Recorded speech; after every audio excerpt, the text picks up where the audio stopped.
Assalamualaikum warahmatullahi wabarakatuh. Waalaikumsalam warahmatullahi wabarakatuh.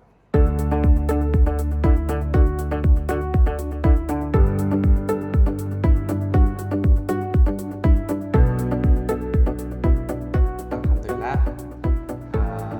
malam ini kita akan ngobrol dengan Mas Handoko. Siapa sih Mas Handoko ini? Ini adalah salah satu teman saya. Jadi beliau ini juga sebagai salah satu juga di bagian, kalau dulu saya pernah itu kerja sebagai karyawan di sebuah pabrik di Jawa Barat. Termasuk beliau ini juga salah satu bagian daripada itu. Kalau saya itu mantan, kalau beliau ini masih aktif sebagai karyawan. Cuman menariknya beliau ini juga peduli terhadap berita-berita bagaimana nasib karyawan, terutama dari pabrik. Kita tahu bahwa kita punya salah satu tokoh perempuan yang dinobatkan sebagai pahlawan buruh. Itu dari Kota Angin, Mas Handoko. Pasti sudah kenal kan, Mbak Marsinah almarhum. Itu perjuangannya mungkin bagi teman-teman buruh itu luar biasa. Tapi ternyata kalah sama undang-undang. Kalah sama undang-undang. Dan PHK itu ternyata juga tetap berjalan. Dan nasibnya juga sekarang ditentukan oleh undang-undang. Ini Mas Handoko. Dia alhamdulillah peduli dengan kita semua. Selamat malam Mas Handoko. Selamat malam Mas Slamet, saudara saya. Kabarnya baik ya? Alhamdulillah. Keluarga baik, sehat, alhamdulillah. Baik sekali. Baik sekali. Nah, gini Mas. Nah, ini menarik untuk didiskusikan dan dibahas ya. Karena kita pernah rame zamannya Mbak Marsinah gitu kan. Tapi ternyata berita-berita belakang ini kan ternyata masih banyak PHK massal. Di mana diikuti juga nilai tingginya pengangguran, terutama banyak alumni atau kelulusan baru itu mereka tidak bisa terserap oleh perusahaan-perusahaan. Nah, itu apa penyebabnya kira-kira? Ya baik, terima kasih Mas Slamet. Kita pada malam hari ini membahas pada intinya tentang perburuan dan kasus PHK ya, kasus PHK dan pengangguran pada intinya seperti itu. Jadi beberapa akhir-akhir ini kan memang banyak terjadi PHK massal dan menurut data dari Kementerian Ketenagakerjaan itu pada periode Januari sampai November 2025 itu jumlah pekerja yang terkena PHK itu sudah mencapai hampir 80.000 orang. Kemudian memasuki Januari sampai Mei 2026 saja itu sudah ada sejumlah pekerja itu sekitar 23.000 kehilangan pekerjaannya dari 34 provinsi dan penyumbang terbanyaknya itu adalah Provinsi Jawa Barat dengan 5.044 orang kehilangan pekerjaannya. Nah, padahal sebelum PHK massal tahun ini terjadi itu BPS itu sudah merilis data bulan Mei 2026 itu angka pengangguran itu sudah mencapai 7,24 juta orang. Nah, sebenarnya fenomena pengangguran, fenomena PHK massal itu bukan sesuatu yang baru sih sebenarnya di Indonesia. Bahkan sepertinya itu selalu terulang-ulang setiap tahun. Nah, sebenarnya apa sih akar penyebabnya dari masalah PHK massal dan pengangguran itu? Kalau kita bahas lebih dalam ya, sesungguhnya kalau kita bahas dari sudut pandang Islam, ya sebenarnya akar masalah terjadinya PHK massal, tingginya kasus kejadian PHK massal, kemudian tingginya angka pengangguran di negeri ini itu adalah akibat diterapkannya sistem ekonomi kapitalisme. Jadi struktur ekonomi kapitalisme itu kan dia itu sangat rapuh ya. Jadi dia itu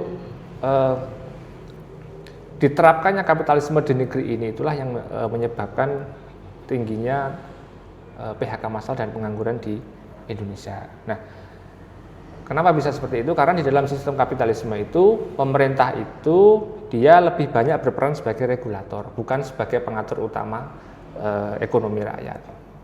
Nah, dalam sistem kapitalisme ini negara itu lebih berfungsi sebagai penyedia ruang bagi korporasi-korporasi besar. Jadi negara itu membuka ruang yang besar bagi pemilik modal korporasi besar itu untuk memanfaatkan sektor-sektor strategis ya, yang menguasai hajat hidup orang banyak. Kemudian ketika para investor itu atau pengusaha atau korporasi itu berhenti beroperasi atau memindahkan pabriknya atau menghentikan produksinya, ya yang terjadi pemerintah tidak memiliki banyak pilihan, ya akhirnya dia ya hanya menyaksikan saja rakyatnya itu diputus kerja atau di PHK.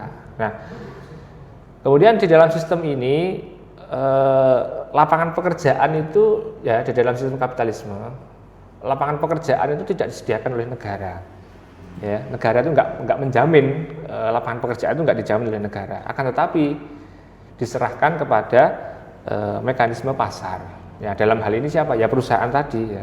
Nah, perusahaan itu baru akan merekrut karyawan ketika dia butuh karyawan. Ya, dia butuh karyawan. Kalau dia tidak butuh karyawan, ya tidak akan melakukan rekrutmen. Bahkan jika perlu mereka itu akan melakukan PHK kepada karyawannya dengan alasan efisiensi perusahaan, dengan alasan ekonomi sedang memburuk, ya dan sebagainya. Nah, yang jadi persoalan adalah setelah kejadian PHK itu, korban PHK itu, mereka itu jadi bingung harus kemana. Masalahnya itu seperti itu ya. Mereka tuh harus bingung kemana, mau bertani tidak punya lahan, mau usaha dia nggak punya modal, kan kasihan. Nah, akhirnya yang terjadi mereka itu kerja serabutan ya, kerja serabutan, bahkan tidak jarang mereka itu hidup dalam ketidakpastian. Nah, mungkin hari ini dia bisa makan, tapi tidak tahu lagi besok mereka itu makan apa. Nah, saya kasih contoh beberapa bulan ini. Saudara saya sendiri itu juga sudah 10 tahun bekerja di salah satu perusahaan di Madiun ya.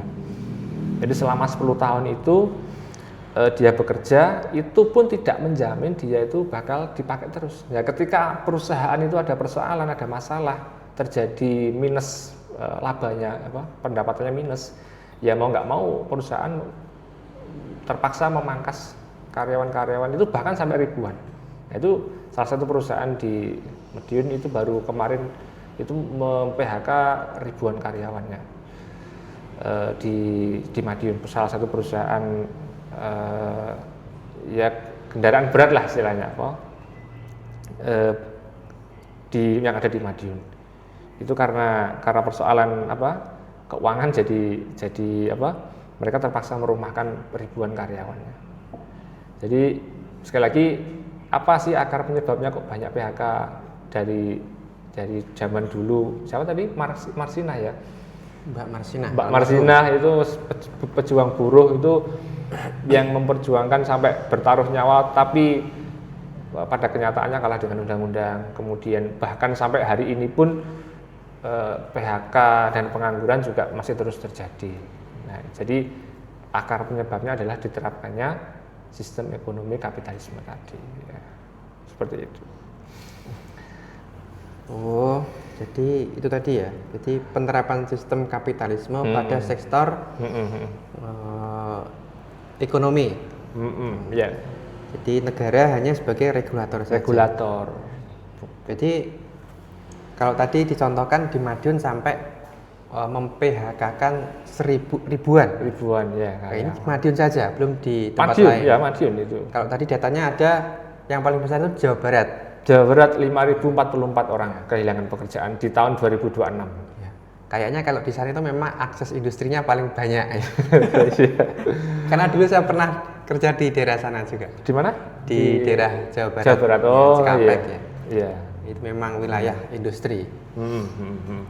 Tapi menariknya kan ini ternyata meskipun terjadi seperti itu, ya, kemudian seperti yang dilakukan oleh pemerintah berikutnya itu kan juga sempat sampai membentuk Satgas PHK, juga membuat program-program bantuan. Tapi ternyata itu belum menyelesaikan akar permasalahannya. Itu bisa dijelaskan nggak? Kenapa dua program itu yang sudah dibentuk, Satgas PHK, kemudian membuat program-program bantuan itu, tapi belum bisa menyelesaikan akar persoalannya. Itu kira-kira bisa dijelaskan kenapa? Jadi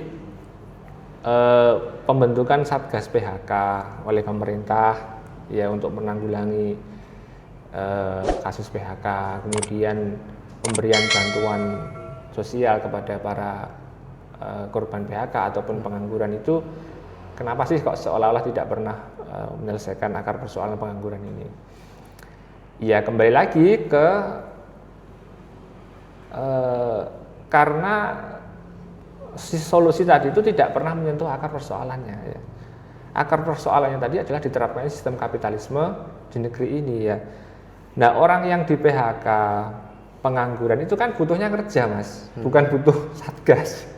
Satgas itu kan dia itu hanya mengobati gejala, bukan mengobati penyakitnya. Jadi Satgas PHK itu dia itu fokusnya hanya mitigasi. Jadi dia itu baru bergerak ketika perusahaan itu sekarat ya, ketika buruh itu sudah diambang PHK itu dia baru bergerak. Dan Satgas itu dia biasanya bersifat ad hoc atau sementara.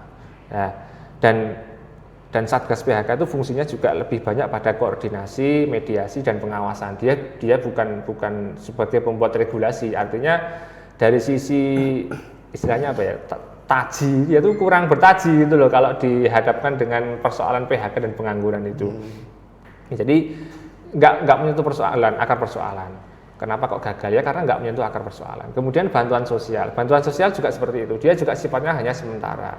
Justru bantuan sosial itu menyebabkan rakyat itu jadi ketergantungan, dan dia juga menyebabkan rakyat itu tidak produktif ya, karena mengharapkan bantuan dari pemerintah. Nah, solusi-solusi semacam ini ya, kayak Satgas PHK, kayak pemberian bantuan sosial itu kan memang solusi-solusi ala-ala kapitalisme yang memang tidak akan pernah menyelesaikan persoalan ya.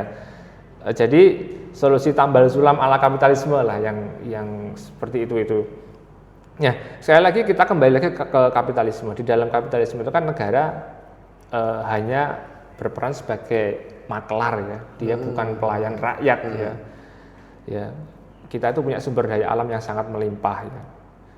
Sumber daya alam itu malah diserahkan kepada korporasi ya.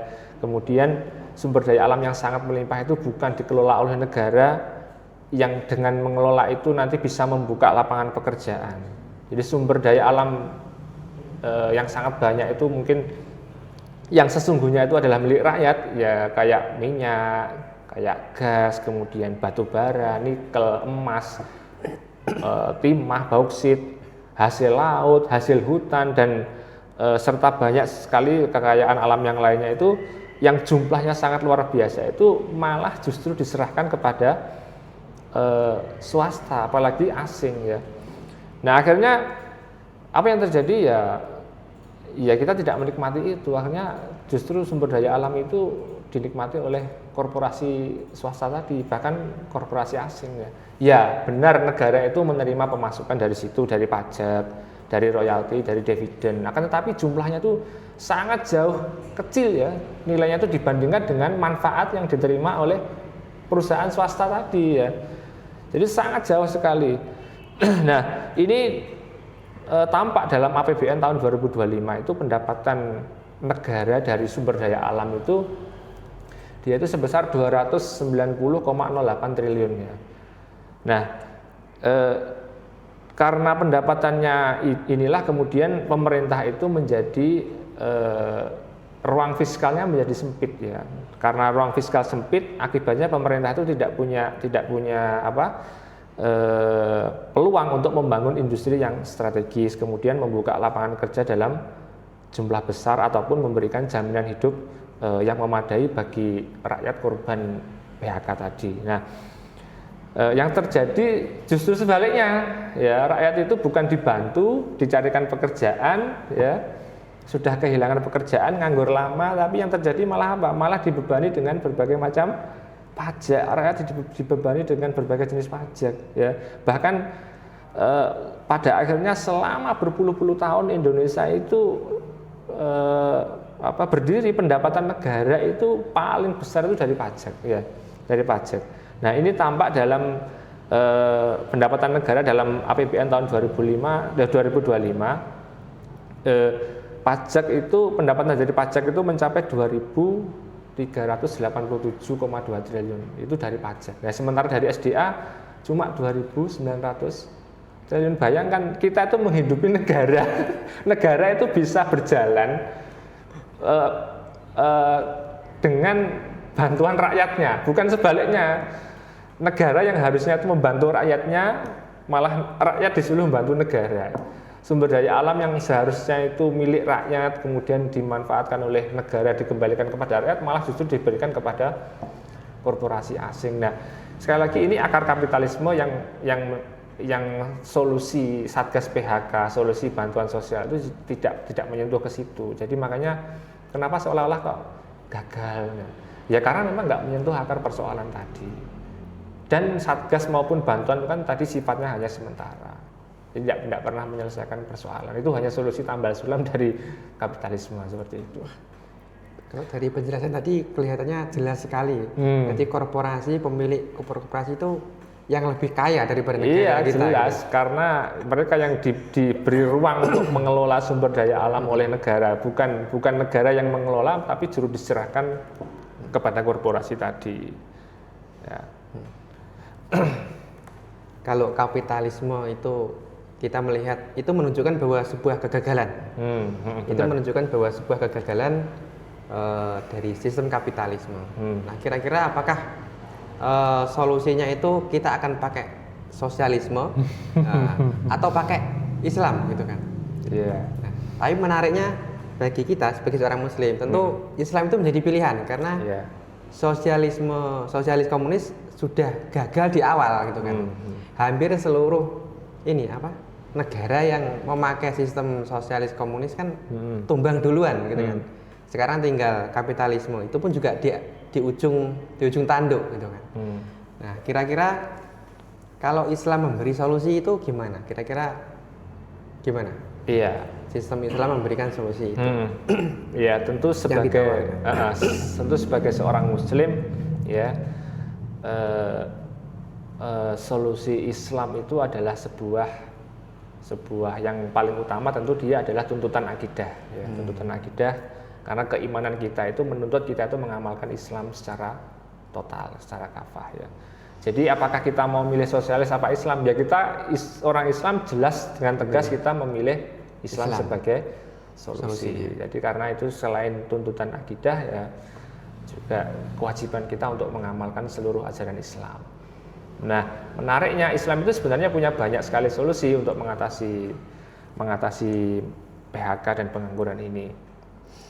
Ambil contoh yang pertama, jadi negara itu harus hadir, negara itu harus ada, negara itu wajib membuka lapangan pekerjaan yang seluas-luasnya, ya. Melalui apa? Melalui pembangunan industri manufaktur, kemudian industri hilir, kemudian kekayaan tambang kita yang banyak itu jangan hanya diekspor dalam bentuk mentah saja. Cobalah kita itu kelola tambang kita itu untuk dijadikan diolah untuk menjadi sebuah produk yang bernilai tinggi lah, untuk seperti katakanlah jadi baja, kemudian jadi kendaraan, kemudian jadi baterai, peralatan rumah tangga, alat-alat pertanian, dan berbagai macam produk yang lain-lainnya. Nah, industri-industri inilah yang sebenarnya banyak menyerap tenaga kerja. Nah, sayangnya kekayaan tambang kita itu sudah diberikan kepada korporasi tadi, korporasi swasta maupun korporasi asing. Akhirnya pemerintah tidak punya itu tadi kesempatan untuk mengelola tambang sendiri, kemudian hasilnya dikembalikan untuk rakyat sendiri ya. Nah, kemudian kalau kita singgung masalah sumber daya alam, nah di dalam Islam ini solusi yang kedua. Ya, solusi yang kedua itu di dalam Islam bahwa sumber daya alam itu merupakan kebutuhan bersama. Nah, karena kebutuhan bersama makanya itu menjadi milik umum. Ya, haram untuk diberikan kepada swasta maupun asing ya. Swasta saja haram, apalagi terlebih-lebih orang asing. Nah, ini sejalan dengan apa yang disabdakan oleh Rasulullah sallallahu alaihi wasallam ya, al muslimun syuraka'u fil salasin ya, alma wal kala wan nar. Jadi kaum muslimin itu berserikat di dalam 3 perkara, yaitu air, padang rumput, dan api. Nah, itu sabdanya Rasulullah seperti itu di hadis riwayat Abu Daud dan Ibnu Majah.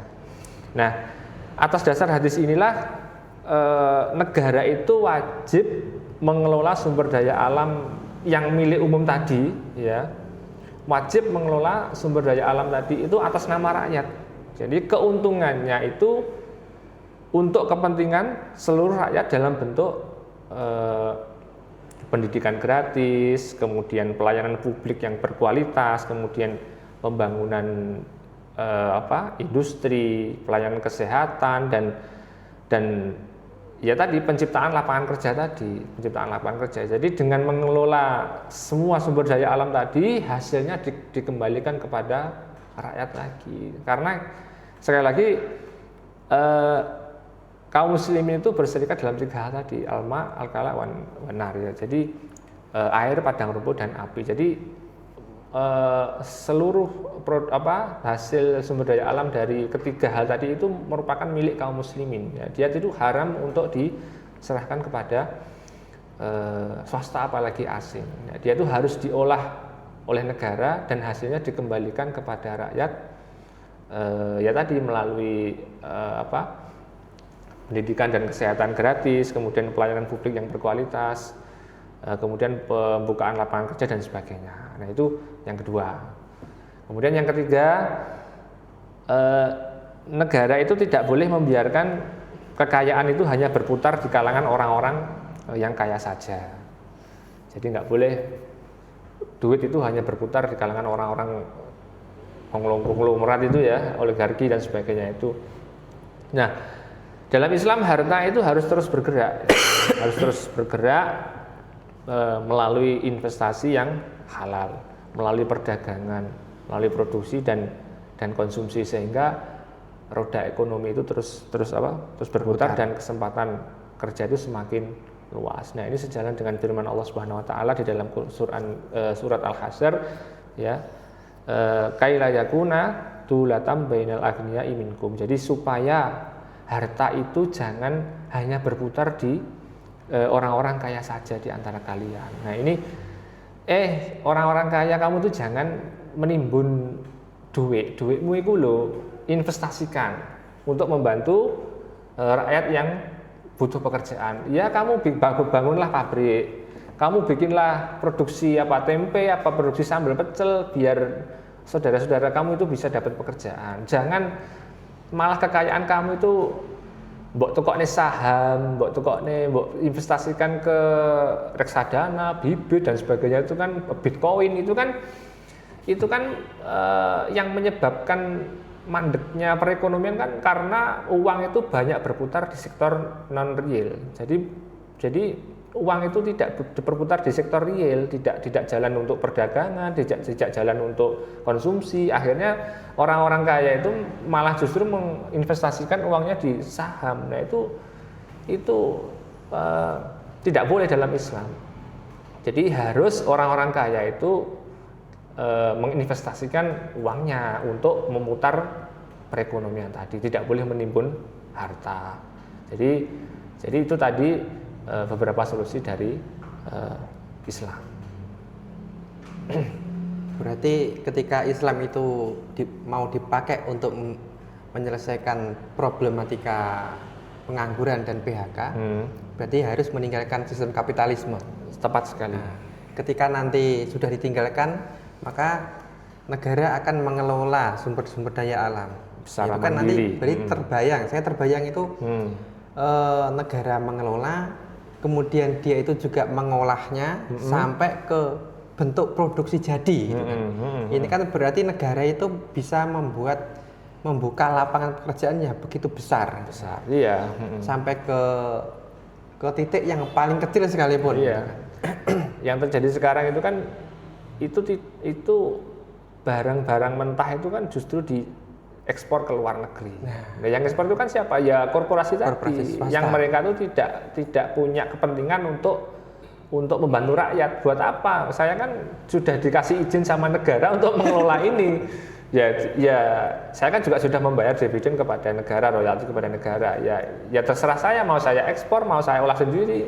Saya kan nggak ada urusan kepada rakyat. Nah, hal itu harusnya tidak terjadi di dalam Islam. Harusnya dalam Islam itu tambang itu dikelola oleh negara dan hasilnya dikembalikan kepada rakyat. Jadi nggak seperti sekarang ya, kita tuh nggak dapat apa-apa, cuma dapat pajaknya aja. Kita tuh hidup sudah susah ya, barang-barang mahal sudah gitu masih dipajaki aja. Bisa jadi pajaknya dari perusahaan juga tidak sampai kepada kita. Nah, iya, sampainya kepada nggak jelas itu. Nah, itu ironis sekali ya. Nah, kemudian nyambung lagi ke berikutnya ya. Ya. Kalau solusi yang tadi yang diberikan kepada Islam tadi, itu berarti adalah tugas daripada instrumen pemerintahan atau negara. Nah, itu bagaimana terkait hadis tentang pemimpin sebagai ra'in atau pengurus rakyat? Sedangkan faktanya sekarang itu terbalik itu kan. Rakyat mengurusi penguasa iya, gitu kan. Rakyat membayar penguasa ya. Dan mereka hidup dari uang rakyat gitu kan. Nah, itu bagaimana dasar itu dijadikan dasar sebagai negara memiliki tanggung jawab dalam menjamin kesejahteraan dan menyediakan lapangan kerja bagi masyarakat. Iya. Bagaimana? Jadi yang terjadi sekarang itu kan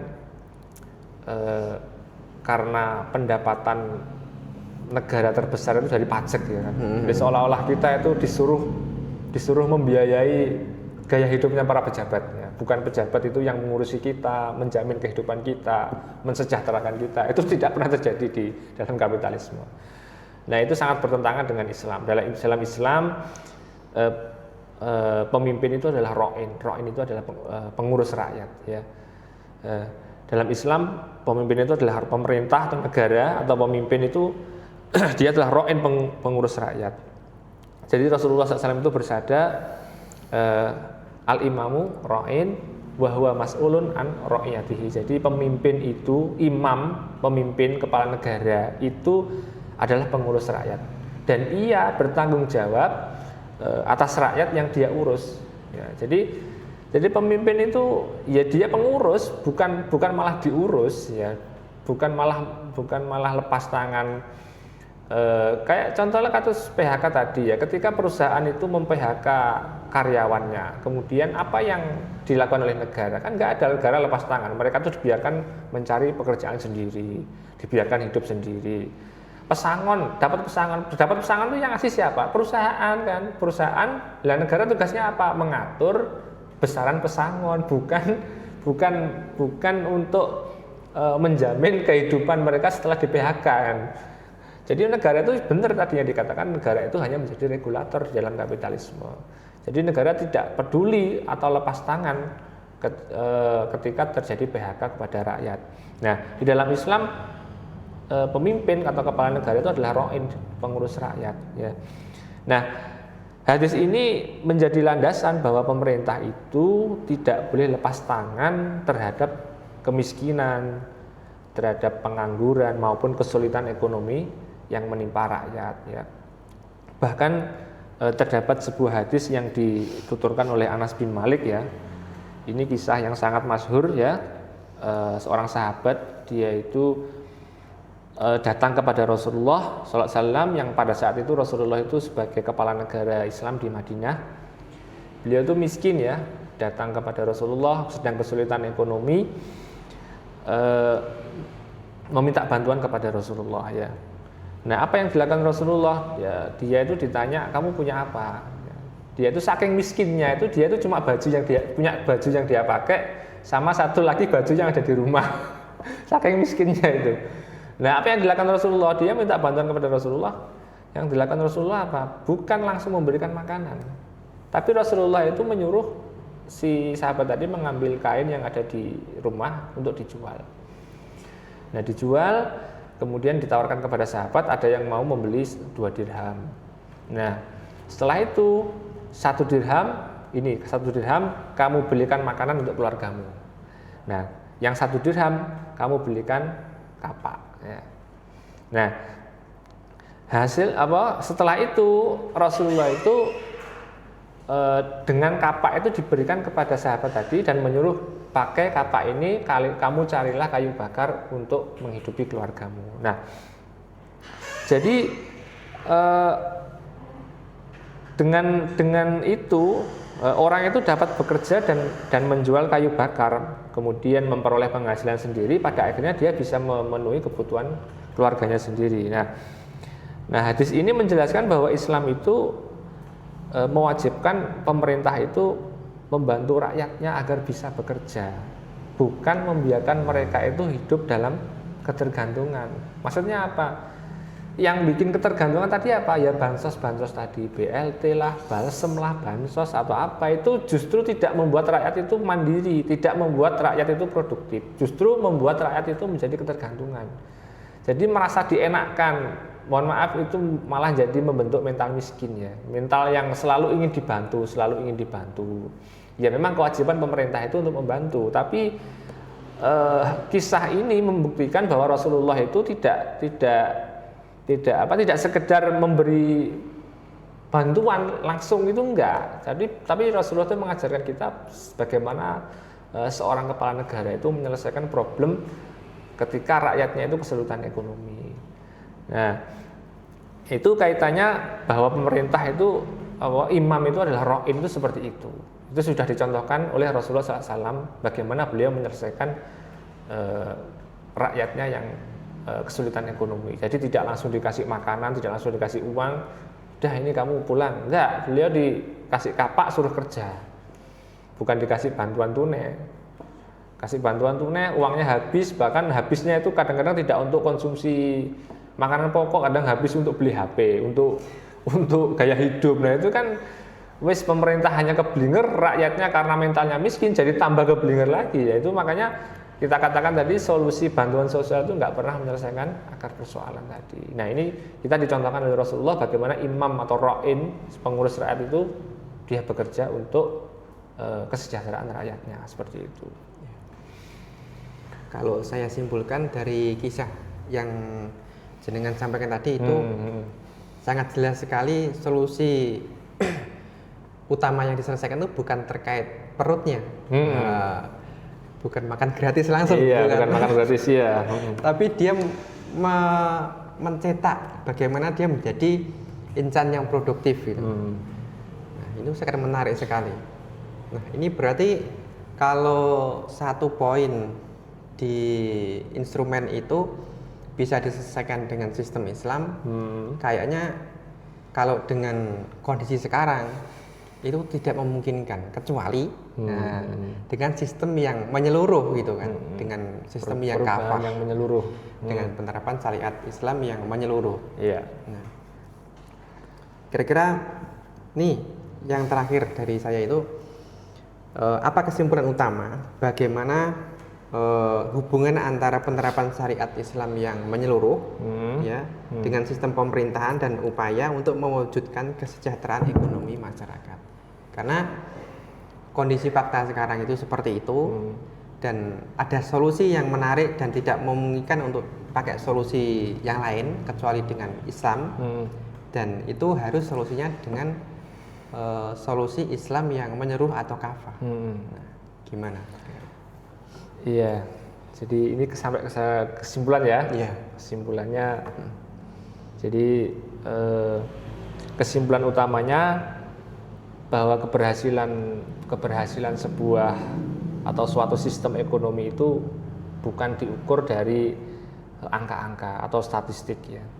bukan diukur dari besarnya pertumbuhan angka dan statistik ya, melainkan dari sesuatu yang memang real, dari seberapa banyak rakyat itu dapat bekerja, seberapa banyak rakyat itu dapat hidup layak, kemudian seberapa banyak rakyat itu bisa merasakan keadilan. Nah, itulah yang ditekankan oleh Islam di dalam penyelenggaraan kehidupan ekonomi. Ya, semua itu membutuhkan peran negara. Jadi negaralah yang nantinya mengatur kehidupan rakyatnya dengan syariat Islam. Nah, ini ada penuturan dari salah seorang ulama ya yang terkenal. Jadi Imam Al-Mawardi itu berpendapat di dalam kitabnya Al-Ahkamus Sultaniyah ya, beliau itu mengatakan al-imamatu maudu'atun li khilafati dunya li khilafati nubuwati fi harasatiddin wa siyasatid dunya. Jadi imamah atau khilafah itu ditetapkan sebagai pengganti tugas kenabian dalam menjaga agama dan mengatur urusan dunia. Nah, pernyataan Imam Al-Mawardi ini menunjukkan bahwa salah satu fungsi pemerintahan itu adalah mengatur kemaslahatan rakyat. Ya. Dengan apa? Dengan agama, dengan syariat Islam. Nah, tujuannya apa? Tujuannya adalah mewujudkan kesejahteraan dan keadilan bagi seluruh rakyat. Nah, kemudian sekaligus yang terpenting adalah karena kita mengamalkan seluruh syariat, tentu saja yang kita harapkan adalah ridho Allah Subhanahu wa taala. Nah, oleh karena itu inilah yang menjadikan kenapa kekuasaan itu tidak boleh dipisahkan dari Islam ya, dan syariahnya. Tidak boleh kekuasaan itu dipisahkan dari Islam dan syariahnya. Ini sebagaimana ungkapan dari Imam Al-Ghazali di dalam kitabnya Ihya Ulumuddin ya, ad-dinu wa sultanu tau aman. Jadi agama Islam ya dan kekuasaan itu adalah saudara kembar. Nah, maksudnya gimana? Maksudnya bahwa Islam itu membutuhkan kekuasaan agar seluruh syariatnya itu termasuk syariat dalam bidang ekonomi itu bisa diterapkan ya. Kemudian sebaliknya kekuasaan pun juga membutuhkan Islam dan syariah Islam dan syariahnya supaya apa? Agar bisa dijalankan dengan adil. Nah, keduanya itu kekuasaan dan Islam itu hanya mungkin bersatu di dalam sistem pemerintahan Islam, yaitu apa? Yaitu khilafah. Nah, oleh karena itu mengapa dulu Rasulullah itu mendirikan daulah Islam di Madinah ya, yang kemudian daulah Islam itu dilanjutkan di dalam wujud khilafah yang dikepalai oleh Khulafa Ur-Rasyidin ya, serta para khalifah setelahnya selama berabad-abad, yang dengan khilafah itulah negara itu berhasil mensejahterakan seluruh rakyatnya bahkan non muslim ya selama 13 abad ya. Itu merupakan sesuatu yang sangat luar biasa bagi sebuah peradaban bisa bertahan 1300 tahun itu merupakan sesuatu yang sangat luar biasa. Nah, oleh karena itu ya Islam dan kekuasaan itu tidak boleh dipisahkan ya. Karena Islam itu butuh kekuasaan agar seluruh syariatnya itu bisa tegak, dan kekuasaan itu butuh Islam supaya bisa dijalankan dengan adil sebagaimana perkataan dari kaulnya Imam Al-Ghazali tadi. Jadi seperti itu. Berarti memang solusi ini tidak bisa diambil secara parsial. Tidak bisa. Berarti harus tegaknya sistem yang kafah yaitu khilafah. Iya. Kemudian negara mengambil alih sumber daya alam itu harus dikelola oleh negara sehingga terbentuk banyak industri yang menyerap banyak tenaga kerja. Dan ini sangat menarik ya, karena memang ternyata kita punya sejarah bagaimana Islam itu mampu bertahan dengan sistem khilafah itu berabad-abad. Yeah. Dan tidak sebanding dengan kapitalisme yang belum sampai 1 abad ya. Iya. sudah hancur-hancuran. Nah, terima kasih Mas Handoko, ini siap. Alhamdulillah. Diskusi yang menarik. Iya. Nah, beliau ini termasuk yang peduli terhadap kondisi, terutama bagaimana para kaum buruh dan karyawan. Iya, kita sama-sama peduli lah. Sama-sama Sama-sama peduli ya. Terutama karena ini juga menarik karena Iya. sistem Islam itu juga ternyata bisa dinikmati oleh kaum Non-Muslim. agama lain non Muslim gitu kan. Jadi mereka juga akan menikmati penerapan syariat Islam itu. Iya. Bayangkan mereka juga bebas pajak gitu kan. Mau membangun pabrik silahkan, ya kan. Mereka dijamin tidak membayar pajak. Nah, kayaknya ini perlu perlu diperjuangkan bersama.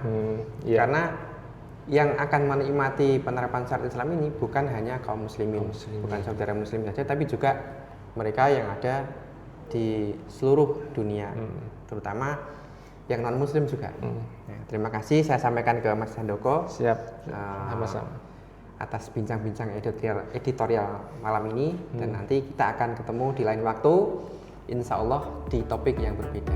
Terima kasih. Assalamualaikum warahmatullahi wabarakatuh. Waalaikumsalam warahmatullahi wabarakatuh.